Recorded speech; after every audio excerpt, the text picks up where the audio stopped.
আলাইকুম বন্ধুরা, কেমন আছেন আপনারা সবাই? আজকে আমাদের দুপুরের লাঞ্চে যা যা থাকতেছে ওগুলো আপনাদেরকে শেয়ার করে বলতে এসেছি।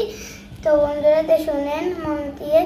তা আমরা নিয়ে এসেছি হলো এই যে ভাজা মাছ, আর হলো মরিচ ভর্তা, তারপরে হলো করলা ভাজা, তারপরে কাঁঠাল বিচির ভর্তা, তারপরে হলো আলু টমেটো, তারপরে হলো বরবটি আর হলো আলু, তারপরে থাকছে শসা।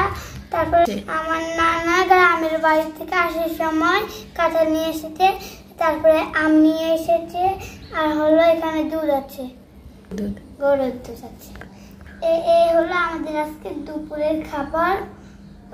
আপনারা সবাই আমাকে সাপোর্ট করবেন। ভালো থাকবেন সবাই। আসসালামু আলাইকুম। আল্লাহ হাফেজ।